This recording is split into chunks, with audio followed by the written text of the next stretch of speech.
بسم اللہ الرحمن الرحیم الحمد للہ رب العالمین والصلاة والسلام علی سیدنا و مولانا محمد خاتم النبیین و امام المرسلین وقائد الغر المحجلین والوفد المتقبلین وعلى آلہ واصحابہ اجمعین وعلى كل من تبعهم بإحسان إلى يوم الدين اما بعد حضرات علماء کرام، معزز حاضرین اور میرے عزیز طالب علم ساتھیوں، السلام علیکم ورحمۃ اللہ تعالی وبرکاتہ۔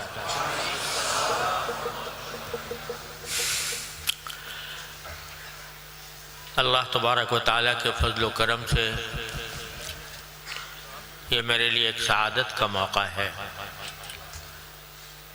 کہ اس جامعہ فاروقیہ میں اللہ تبارک و تعالیٰ نے ایک بار پھر حاضری کی توفیق عطا فرمائی۔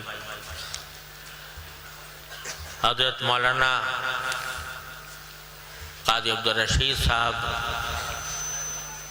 دامت برکاتہم جو اس جامعہ کے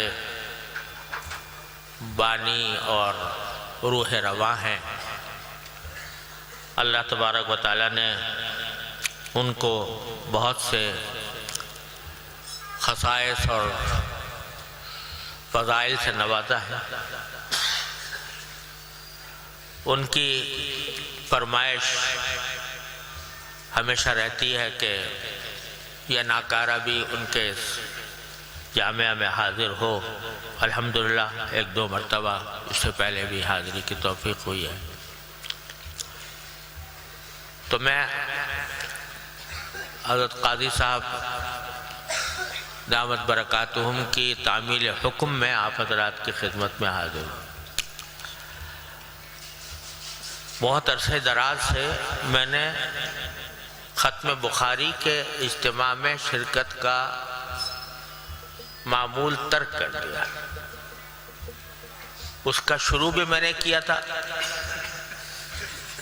اور اب ختم بھی میں ہی کر رہا ہوں۔ سب سے پہلے جامعہ امدادیہ فیصل آباد میں، وہاں ختم بخاری کے لیے مجھے حضرت مولانا نذیر احمد صاحب رحمۃ اللہ علیہ بلایا کرتے تھے اور میں تقریباً ہر سال جاتا تھا۔ لیکن اس کے بعد جو پورے پاکستان میں ہر مدرسے میں اس زمانے میں جس انداز کا ختم بخاری شروع ہو گیا ہے، تو اس میں مجھے ڈر لگتا ہے کہ یہ کوئی عرس کی شکل اختیار نہ کرے۔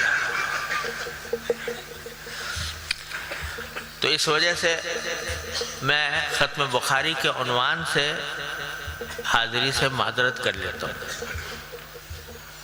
اپنے ہاں دارالعلوم میں بھی ہم کوئی اعلان نہیں کرتے، کوئی پہلے سے کسی جگہ پر بھی، اس لیے کہ یہ صورتحال کچھ ایسی بن گئی ہے کہ ختم بخاری کا اجتماع ایک لازمہ بن گیا ہے، اور صرف لازمہ ہی نہیں، اس کے لیے ایک باہر سے ڈرائیور بلانے کی بھی ضرورت ہوتی ہے، تو اس کے بغیر ختم بخاری نہیں ہوتا۔ تو اس لیے میں عام طور سے معذرت کر لیا کرتا ہوں۔ لیکن قاضی صاحب دامت برکاتہم کے فرمائش کو بھی میں رد نہیں کر سکتا تھا، تو اس واسطے میں حاضر تو ہو گیا۔ مولانا عبدالغفار صاحب کے ہاں بھی کل حاضری ہے۔ یہ مجھ سے پوچھ رہے تھے کہ تم ختم بخاری تو کراتے نہیں ہو، تو پھر کیا کرو گے؟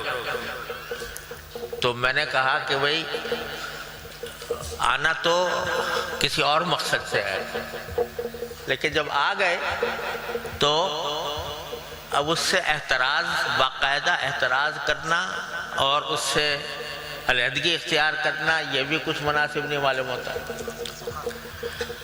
تو جیسے علامہ ابن تیمیہ یہ کہتے ہیں نا کہ کسی روضہ اقدس کا سفر، وہ سفر تو اس مقصد سے نہ کیا جائے، لیکن جب آدمی مسجد نبوی پہنچ گیا تو پھر وہ بھی کر لے۔ علامہ ابن تیمیہ کا یہ قول ہے، آپ جانتے ہیں، لیکن ہمارے بزرگوں کا ان سے اختلاف ہے اس معاملے میں۔ لیکن دوسرے مقابر کے بارے میں بہت سے ہمارے بزرگوں کا یہی موقف رہا ہے۔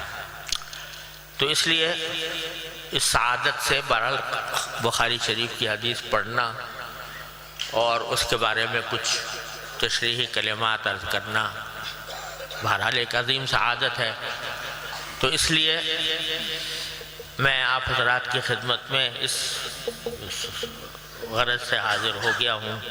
اللہ تبارک و تعالیٰ اس آنے کو قبول فرمائے اور اس کو نافع بنائے۔ یہ آخری باب ہے جو عزیز طالب علم نے ابھی پڑھا، صحیح بخاری کا آخری باب ہے،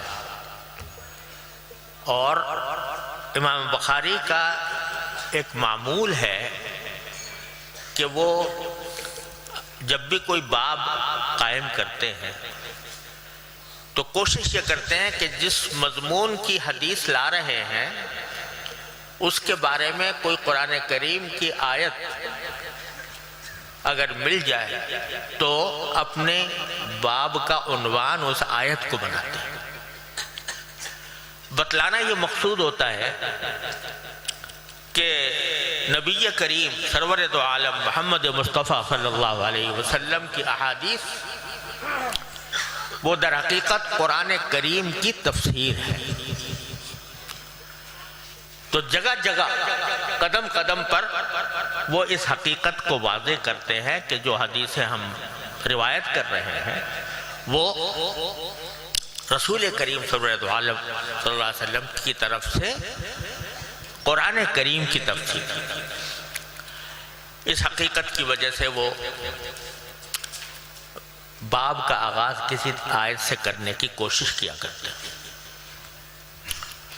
اور یہ تو آپ نے پڑھا ہی ہوگا کہ امام بخاری رحمۃ اللہ علیہ ہر حدیث کے اوپر پہلے تنقید کی چھلنیوں میں اس کو چھانتے ہیں، اس کی سند کو، ایک ایک راوی کے حالات سے باخبر ہیں کہ کون سا راوی کس درجے کا ہے اور اس کا علم کیسا ہے، اس کا حافظہ کیسا ہے، اس کی دیانت کیسی ہے، اس کا تقوی کیسا ہے، اور پھر سند میں اتصال ہے کہ نہیں، وہ راوی جو اپنے استاد کا نام لے رہا ہے اس سے ملاقات بھی ہوئی ہے کہ نہیں، اس سے سنا بھی ہے کہ نہیں، یہ سارے تنقید کی چھلنیوں میں چھالتے ہیں پہلے حدیث کو۔ حدیث کی صحیح کی جو تعریف آپ نے پڑھی ہے، ما رواہ العادل التام الضبط من غیر انقطاع فی الاسناد ولا علت ولا شذوذ، اس کی یہ ساری چھلنیاں ہیں۔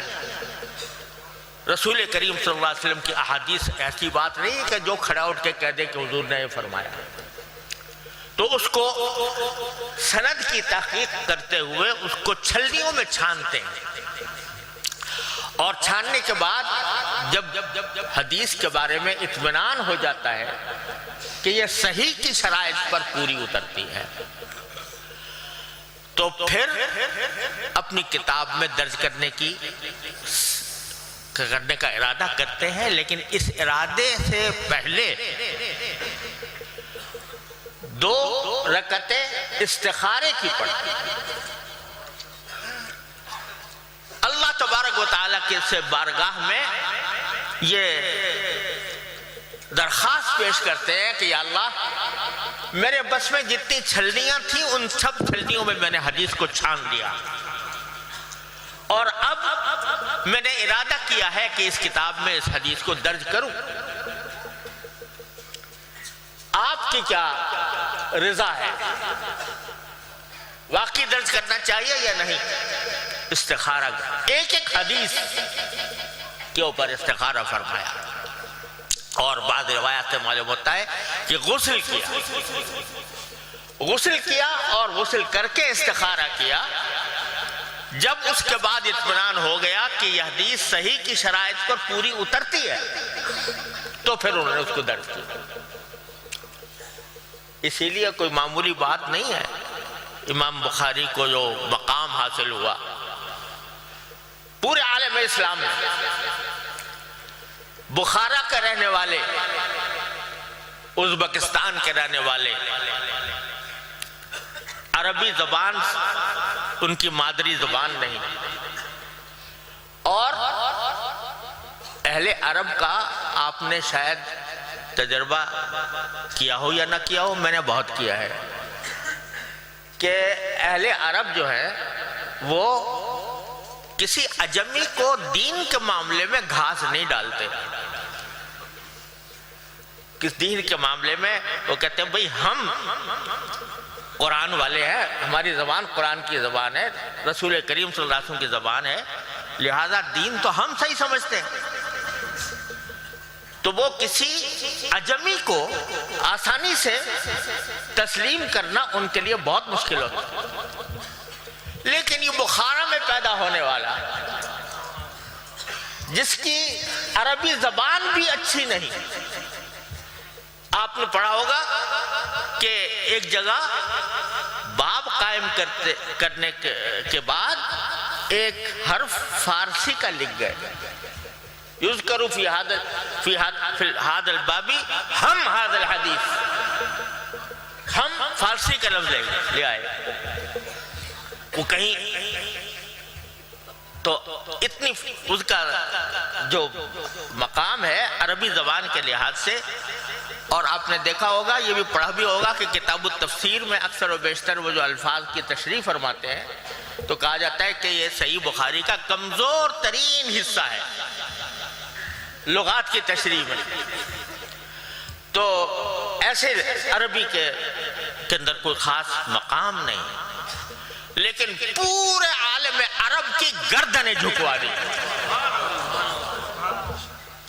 کیسی گردنیں جھکوا دی کہ سب کا اجماع ہے، سارے اہل عرب کا، سارے عالم اسلام کا، کہ صحیح بخاری اصح الکتب بعد کتاب اللہ،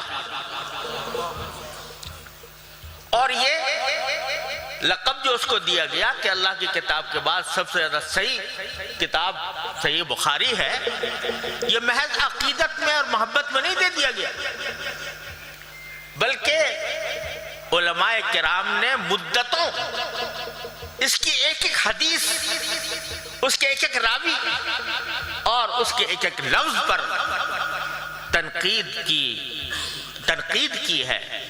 لوگوں نے کتابیں لکھی ہیں، آپ جانتے ہیں دارقطنی کی تتبع الصحیحین، انہوں نے جہاں جہاں کوئی اعتراض ہو سکتا تھا وہ انہوں نے ذکر کیا ہے، لیکن سارے اعتراضات آنے کے بعد، ان کا جواب آنے کے بعد، سارا عالم اسلام متفق ہے کہ اصح الکتب بعد کتاب اللہ صحیح البخاری۔ تو اللہ تبارک و تعالیٰ نے یہ مقام ان کو بخشا، اور اس مقام کے تحت وہ جب احادیث کے تراجم قائم کرتے ہیں، عنوان قائم فرماتے ہیں، تو اس کے اندر بھی ان کی عظمت شان واضح ہوتی ہے۔ تو یہ آخری باب جو امام بخاری رحمۃ اللہ علیہ نے قائم فرمایا، باب قول اللہ وَنَضَعُ الْمَوَازِينَ الْقِسْطَ لِيَوْمِ الْقِيَامَةِ، اللہ تبارک و تعالیٰ نے ارشاد فرمایا ہے کہ ہم قیامت کے دن ایسی ترازویں قائم کریں گے جو سراپا انصاف ہوں گی۔ ترازویں قائم کریں گے ایسی جو سراپا انصاف ہوں گی قیامت کے دن، اور پھر اس کا نتیجہ امام بخاری نے یہ ترجمۃ الباب میں بتایا کہ وَإِنَّ أَعْمَالَ بَنِي آدَمَ وَقَوْلَهُمْ يُوزَنُ، کہ بنی آدم کے، انسانوں کے اعمال بھی تولے جائیں گے ترازوؤں میں، اور انسانوں کے اقوال بھی، جو منہ سے نکلی ہوئی باتیں ہیں وہ بھی تولی جائیں گی قیامت کے دن۔ اس پر اپنی کتاب کو ختم کیا۔ یہ کیوں؟ وہ اس لیے کہ گویا امام بخاری زبان حال سے یہ فرما رہے ہیں کہ میں نے ساری کتاب تمہارے سامنے رکھ دی، اس میں ایمان کے تقاضے بھی آ گئے، علم کے تقاضے بھی آ گئے، طہارت سے لے کر حج تک جتنی عبادات ہیں، قربانی ہے، حج ہے، جو کچھ بھی ہے، اس سب کی تفصیلات آ گئی، معاملات آ گئے، بیع و شراء، خرید و فروخت کے احکام آ گئے، نکاح و طلاق کے احکام آ گئے، آداب و اخلاق آ گئے، معاشرت کے احکام آ گئے، سارے احکام میں نے تمہارے سامنے لکھ کر رکھ دیے۔ اب جو فکر کرنی ہے وہ یہ کہ جو کچھ دنیا میں تم عمل کر رہے ہو اس میں وزن پیدا کرنا، کیونکہ نیرے علم سے، نیرے جان لینے سے انسان کی فضیلت ثابت نہیں ہوتی جب تک کہ اس کا عمل علم کے مطابق ہے۔ میرے والد ماجد حضرت مولانا مفتی اعظم حضرت مولانا مفتی محمد شفیع صاحب رحمۃ اللہ علیہ فرمایا کرتے تھے کہ اگر نرا علم بمعنی دانستن، جاننا، یہ مدار فضیلت ہوتا تو ابلیس سے بڑا افضل مخلوق کوئی اور نہ ہوتی، کیونکہ وہ علم بہت ہے اس کے پاس۔ اتنا علم ہے کہ آپ نے سنا ہوگا کہ امام راضی کو شکست دے گیا جاتے جاتے، امام راضی کو شکست دے گیا، اتنا علم ہے، لیکن اس علم نے اس کو بجائے سیدھی راہ دکھانے کے، اس علم کے نتیجے میں وہ تکبر میں مبتلا ہو گیا، اور تکبر میں مبتلا ہونے کے نتیجے میں مردود ہوا، خائب و خاسر ہوا، اس کا انجام ہر ایک کو معلوم ہے۔ اگر صرف دانستان، صرف جاننا یہ مدار فضیلت ہوتا تو ابلیس بہت بڑا افضل مخلوق ہوتا، بلکہ حضرت ہمارے حکیم رحمت مولانا تھانوی قدس اللہ تعالیٰ سرہ کا یہ مقولہ یاد آیا، وہ فرماتے تھے کہ شیطان جو ہے یہ عالم بھی بہت بڑا ہے، 4 عین ہیں اس کے اندر، عالم بہت بڑا، علم بہت بڑا، عارف بہت بڑا، اللہ تعالیٰ کی معرفت اس کو بہت حاصل۔ کیوں؟ اس لیے کہ جب اللہ تبارک و تعالیٰ اس کے اوپر ناراض ہو رہے ہیں، مردود کر کے نکالا جا رہا ہے، اور اللہ تعالیٰ کا غضب ہو رہا ہے، اس وقت بھی چلتے چلتے اس حالت میں بھی دعا مانگ گیا کہ رب انظرنی الی یوم یبعثون، کہ پروردگار مجھے اتنی مہلت دے دیجئے کہ اس وقت تک میں زندہ رہوں جب تک کہ لوگ قیامت آئے۔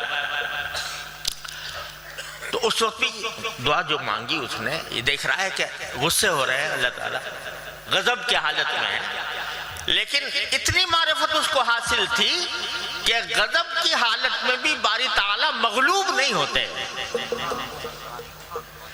مغلوب نہیں ہوتے غضب سے، لہذا جو دینے کی چیز ہوگی دے دیں گے، اس لیے مانگیا۔ تو معلوم ہوا معرفت حاصل تھی اس کو اللہ کی، تو عالم بھی تھا، عارف بھی تھا، اور عابد بھی تھا، بہت عبادت کی ہے اس نے۔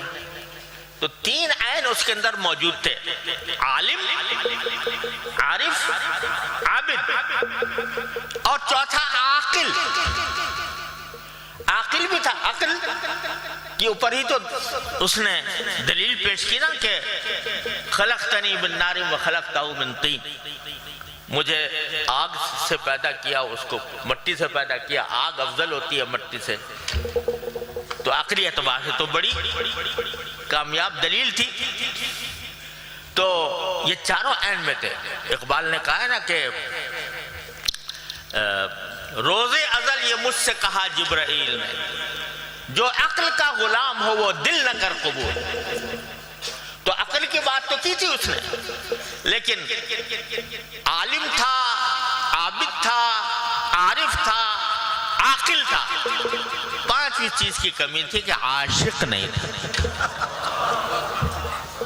پانچویں عین کی کمی تھی کہ عاشق نہیں تھا۔ اگر اللہ تعالیٰ کا عشق اس کو ہوتا تو اس عقل کے اوپر 1000 لعنتیں بھیجتا جو اپنے پروردگار اور اپنے محبوب کی مخالفت پر آمادہ کر دے۔ تو عاشق نہیں تھا۔ تو اللہ بچائے،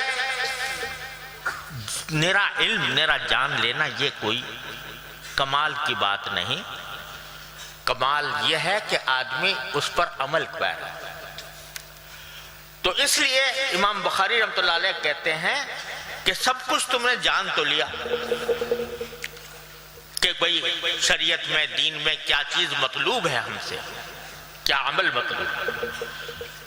تو اب فکر اس کی کرو کہ تمہارے اعمال کے اندر وزن پیدا ہو، تاکہ جب آخرت میں تمہارے اعمال تولے جائیں تو تمہارے ترازو کا پلہ جو ہے وہ جھکا ہوا ہو، اور اس کے نتیجے میں آخرت کی کامیابی حاصل۔ اب سوال پیدا ہوا کہ وزن کیسے پیدا کریں اعمال میں؟ تو گویا زبان حال سے امام بخاری یہ فرماتے ہیں کہ اگر وزن پیدا کرنے کا طریقہ جاننا چاہتے ہو تو میری پہلی حدیث پڑھ لینا۔ کیا پہلی حدیث کیا ہے وہ؟ انما الاعمال بالنیات وانما لامرئ ما نوى۔ کیا ہے کہ نیت صحیح کرو، جتنی نیت تمہاری صحیح ہوگی اللہ کو راضی کرنے کی نیت ہوگی، جتنا اخلاص ہوگا اتنا ہی تمہارے عمل میں وزن پیدا ہوگا۔ وزن پیدا ہوتا ہے اخلاص سے۔ چھوٹا عمل ہو لیکن خالص اللہ کے لیے کیا گیا، مخلوق کی پرواہ نہ ہو۔ مخلوق تعریف کرے گی یا نہیں کرے گی، مخلوق مجھے اچھا سمجھے گی یا برا سمجھے گی، مخلوق مجھ سے راضی ہوگی یا ناراض ہوگی، اس کی فکر نہیں۔ فکر اس کی ہے کہ جو عمل کرنے جا رہا ہوں وہ اس بارگاہ میں جا کر قبول ہو جائے، وہ راضی ہو جائے۔ اس کا نام ہے اخلاص، اور اسی سے وزن پیدا ہوتا۔ آپ نے حدیث پڑھی بخاری کے اندر خود کہ ایک شخص نے راستے میں پڑا ہوا کانٹا پڑا ہوا تھا، اس نے کانٹا ہٹا دیا۔ کس لیے ہٹایا؟ اللہ کو راضی کرنے کے لیے، کہ اماطۃ الاذی من الطریق، راستے سے کوئی گندگی، کوئی تکلیف دہ چیز کو ہٹا دینا یہ ایمان کا ایک بڑا شعبہ ہے، جیسا کہ رسول کریم صلی اللہ علیہ وسلم نے ارشاد۔ تو اس نے ہٹا دیا اللہ کے لیے۔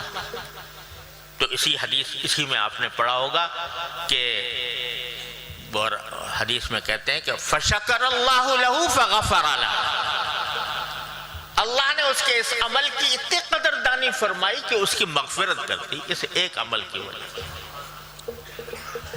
کیوں؟ اخلاص تھا اس میں۔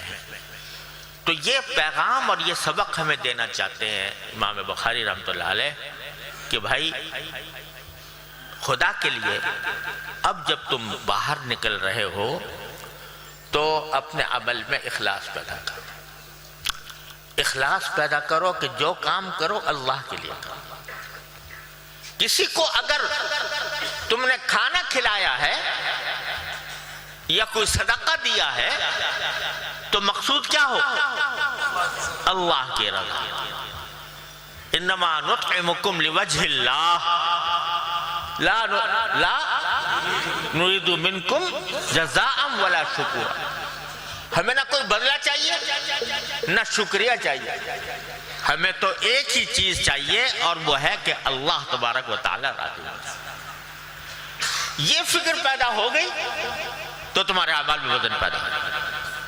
اسی لیے بزرگوں نے یہ اہتمام کیا ہے کہ جو عمل کریں پہلے سے دماغ کو اس کے لیے تیار کر لیں کہ میں یہ خالص اللہ کے لیے کر رہا ہوں، مخلوق کی رضامندی پیش نظر نہیں. حضرت امام احمد بن حنبل رحمۃ اللہ علیہ، ان کے زمانے میں ایک بہت بڑے بزرگ تھے، صوفی تھے، حضرت بشر حافی رحمۃ اللہ علیہ. تو ان کا انتقال ہوا تو جنازے میں مخلوق جا رہی تھی، اتنے بڑے بزرگ کا انتقال ہوا تھا. تو کسی نے حضرت امام احمد بن حنبل سے، وہ امام احمد نہیں گئے، تو کسی نے پوچھا کہ حضرت کیوں نہیں تشریف لے گئے؟ کہا کہ اصل میں لم تحضرنی نیہ، میرے دل میں نیت صحیح نہیں آ رہی تھی، اللہ کو راضی کرنے کی نیت نہیں آ رہی تھی جنازے میں جانے کی. یہ خیال آ رہا تھا کہ اتنا انبوہ جا رہا ہے جنازے میں، اگر میں نہ گیا تو لوگ کیا سمجھیں گے کہ احمد بن حنبل بشر حافی کے جنازے میں نہیں گیا. تو لوگوں کی کہنے کی وجہ سے میں جاتا تو اس میں اخلاص نہ ہوتا. تو لم تحضرنی نیت نہیں صحیح ہوئی تھی، اس واسطے میں اللہ تعالی ہمارے بزرگوں نے جو اکابر پیچھے گزرے ہیں سلف میں وہ تو ہیں ہی، ہمارے اکابر علماء دیوبند، اللہ تعالیٰ ان کے درجات بلند فرمائے، ہمیں ان کے صحیح معنی میں ان کے نقش قدم پر چلنے کی توفیق عطا فرمائے. حضرت شیخ الہند رحمۃ اللہ علیہ، جانتے ہو شیخ الہند مولانا محمود الحسن صاحب قدس اللہ تعالیٰ سرہ، وہ بیان حضرت تھانوی رحمۃ اللہ علیہ نے ان کو دعوت دی کانپور میں بیان کرنے کے لیے. بتلانا یہ مقصود تھا حضرت تھانوی رحمۃ اللہ علیہ کا کہ وہاں بڑے معقولات کا بڑا چرچا تھا، تو یہ دکھانا چاہتے تھے کہ ہمارے استاد بھی معقولات کے کیسے. تو حضرت کو بیان ہو رہا تھا تو اتنے میں وہ لوگ جو معقولات کے بڑے امام تھے وہ جلسے میں آ کر بیٹھے. تو حضرت شیخ الہند نے اسی وقت بیان کو وآخر دعوانا الحمدللہ رب العالمین کہہ کر ختم کر دیا، بیٹھ گئے. تو حضرت مولانا تھانوی رحمۃ اللہ علیہ بڑے پریشان ہوئے کہ بیچ میں وعظ ختم کر دیا. تو پوچھا تو کہا کہ حضرت اب تو وقت آیا تھا بات کرنے کا، یہ لوگ آئے تھے معقولات والے، تو یہ ذرا دیکھتے ہمارے بزرگوں کی باتیں سنتے. تو فرمایا کہ ہاں یہی خیال میرے دل میں بھی آ گیا تھا، یہی خیال میرے دل میں بھی آ گیا تھا. اب اگر میں بیان جاری رکھتا تو ان کے دکھانے کے لیے ہوتا، ریاکاری کے لیے ہوتا، اس لیے میں نے بیان ختم کر دیا. تو بھائی اصل چیز یہ ہے کہ اخلاص ہو، دل میں اخلاص ہو، جو کام کریں وہ اللہ تعالیٰ کی رضا کی خاطر کریں تو اعمال میں وزن پیدا ہو. اس لیے فرمایا، اسی پر ختم کیا کہ ان اعمال بنی آدم وقولہم یوزن. پھر آگے اپنی عادت کے مطابق قرآن کریم کے بعد الفاظ کی تشریح فرمائی کہ قال مجاہد القسطاس والعدل بالرومیہ ویقال والقسط مصدر المقسط. کیونکہ آپ جانتے ہیں کہ باب افعال میں اقسط یقسط کے معنی ہوتے ہیں انصاف کرنا، اور مجرد میں قسط یقسط کے معنی ہوتے ہیں ظلم کرنا، دونوں متضاد ہیں۔ اور عجیب بات ہے کہ بابے اس میں فاعل آتا ہے، بابے اس میں فاعل آتا ہے مقسط، ہے نا، اور قسط کہتے ہیں انصاف کو مجرد میں، اور جب اس کو ماضی مضارع بناتے ہیں تو اس کے معنی ظلم کیا آتے ہیں، وَأَمَّا الْقَاسِطُونَ فَكَانُوا لِجَهَنَّمَ حَطَبًا۔ تو اس لیے کہتے ہیں کہ اما القاسط فهو الجاہل۔ یہ ترجمۃ الباب کرنے کے بعد جو آخری حدیث روایت کی ہے وہ حضرت ابو ہریرہ رضی اللہ تعالیٰ عنہ کی حدیث ہے کہ نبی کریم صلی اللہ علیہ وسلم نے ارشاد فرمایا کہ دو کلمے ایسے ہیں کہ حبیبتان الی الرحمن، وہ رحمان کو محبوب ہیں، اور خفیفتان علی اللسان، زبان پر بہت ہلکے ہیں، یعنی آسانی سے ادا ہو جاتے ہیں، ثقیلتان فی المیزان، اور میزان عمل میں ان کا وزن بہت ہے، وزندار ہے میزان عمل میں۔ تین صفتیں بیان فرمائی، ایک یہ رحمان کو محبوب، رحمان باری تعالیٰ کی صفت بھی ہے، اسماء حسنہ میں سے بھی ہے، معنی ہے بہت، جس کی رحمت بہت عام ہو اس کو رحمان کہتے ہیں۔ تو جب کوئی کلمہ ان کو محبوب ہوگا تو اس کا مطلب یہ کہ ان کی صفت رحمت کا مظاہرہ اس محبوب کے اوپر ہوگا، تو بہت رحمت کی کا مظاہرہ ہوگا جو اس شخص پر جو یہ کلمہ پڑھے، اور زبان پر ہلکے ہیں، یعنی کوئی دقت نہیں پڑھنے میں، لیکن میزان عمل میں وزن بہت ہے، اور وہ کیا کلمہ ہے؟ سبحان اللہ و بحمدہ سبحان اللہ العظیم، سبحان اللہ و بحمدہ سبحان اللہ العظیم۔ اب یہ دو کلمے، پہلا کلمہ ہے سبحان اللہ و بحمدہ، جس کے معنی یہ ہے کہ میں اللہ تبارک و تعالیٰ کی تسبیح کرتا ہوں حمد کے ساتھ۔ تسبیح کے کیا معنی ہوتے ہیں؟ تسبیح کے معنی سبحان اللہ، جب ہم یہ کہتے ہیں سبحان اللہ تو معنی اس کے یہ ہوتے ہیں کہ اللہ، ہم اس بات کا اعلان اور اس بات کا عقیدہ ظاہر کرتے ہیں کہ اللہ جل جلالہ ہر عیب سے پاک ہے، یہ تنزیہ ہے، سبحان باری تعالی ہر عیب سے پاک ہے، کوئی عیب اس میں نہیں، اس کی ذات عیب سے پاک، اس کا دین عیب سے پاک، اس کی شریعت عیب سے پاک، اس کے احکام عیب سے پاک، اس کی صفات عیب سے پاک، باری تعالیٰ کی ذات بے عیب ہے۔ ساتھ میں آگیا وَبِحَمْدِهِ، وَبِحَمْدِهِ، ترکیب کرنے والوں کو مشکل پڑ گئی کہ اس کو کیا قرار دیں۔ واو جو ہے وہ کون سی ہے؟ وَبِحَمْدِهِ، واو، ارے بتاؤ بھائی کون سی واو ہے؟ حالیہ ہے نا؟ تو وَبِحَمْدِهِ اللہ تعالیٰ کی تعریف کے ساتھ میں تسبیح کر رہا ہوں۔ بات یہ تھی کہ جب آدمی کو یہ کہے کہ اللہ کے ذات بے عیب ہے تو اس میں ایک تعریف کا مکمل پہلو نہیں ہوتا۔ اگر کسی آدمی کے بارے میں کہے بھئی یہ آدمی جو ہے اس میں کوئی خرابی نہیں، تو یہ جیسے ایسا ہو گیا جیسے کہیں لا باس بہ، ہے نا، یعنی اس میں کوئی حرج نہیں، کوئی خرابی نہیں، تو یہ کوئی اچھی، یعنی کسی کی اچھا تعارف نہیں ہوتا۔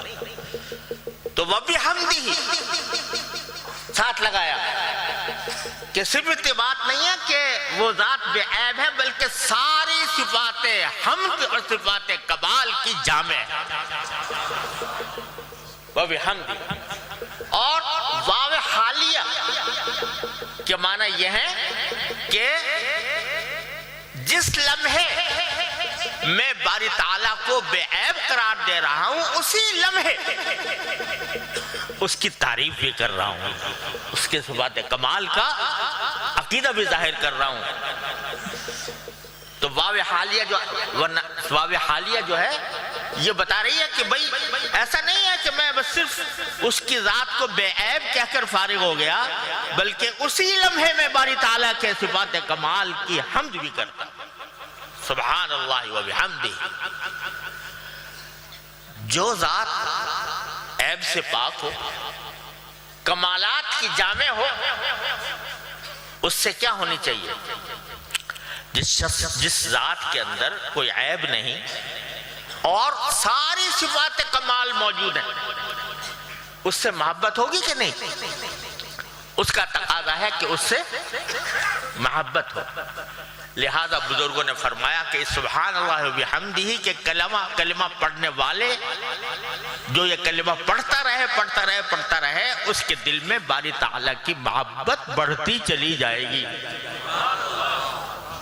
سبحان اللہ و بحمدہ سے باری تعالیٰ کی محبت بڑھے گی۔ پھر فرمایا سبحان اللہ العظیم، دوسرا کلمہ، سبحان اللہ، اللہ کی ذات بے عیب ہے اور عظمت والی، جلال والی۔ تو جو ذات عظمت والی ہوتی ہے اور جلال والی ہوتی ہے، اس سے طبیعت پر روب آتا ہے کہ نہیں؟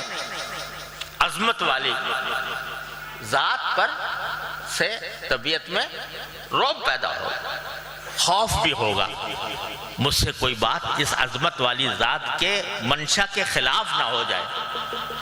تو اس سے باری تعالیٰ کی عظمت کی وجہ سے روب اور خوف پیدا ہوگا۔ سبحان اللہ بحمدہ کہتے رہو گے تو اللہ کی محبت میں اضافہ ہوتا چلا جائے گا۔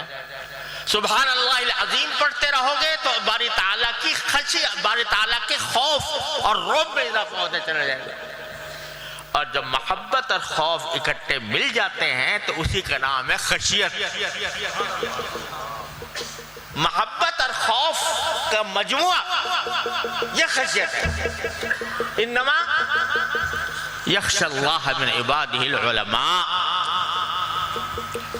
کچھ ایسا لگتا ہے کہ شاید امام بخاری رحمۃ اللہ علیہ کو اللہ تعالیٰ نے یہ الہام فرمایا کہ میری کتاب پڑھ پڑھ کے لوگ عالم بنیں گے۔ ختم بخاری ہوا کرے گا تو اس کے بعد سر پہ امامہ پہنایا جائے گا۔ تو انہوں نے اس امامہ پہننے والوں کو اور درس کے مکمل کرنے والوں کو اس کلمے کے ذریعے اور اس باب کے ذریعے ایک اخلاص کی طرف متوجہ فرمایا اور ایک خشیت کی طرف متوجہ فرمایا، اس خشیت کی طرف جو علم کی نشانی ہے۔ انما یخشی اللہ من عبادہ العلماء۔ تو یہ پیغام دے کر جا رہے ہیں امام بخاری رحمۃ اللہ علیہ، اور یہ پیغام بڑا سنگین پیغام، ایک اخلاص اور ایک خشیت۔ جب آدمی باہر نکلتا ہے اور اس کے علم کا استعمال، اپنے علم کا استعمال کرتا ہے تو تعریفوں کے ڈونگرے برستے ہیں۔ جتنا اس کے علم میں ترقی ہوتی ہے اور وہ اپنے علم کو آگے بڑھاتا ہے، لوگوں تک پہنچاتا ہے، پھیلاتا ہے، زبان سے، تحریر سے، قلم سے، تو اس کی تعریفیں ہونے لگتی ہیں۔ تو شیطان یہاں آ کر انسان کو گمراہ کرتا ہے کہ دیکھو فلاں کام کرو گے تو عوام خوش ہوں گے۔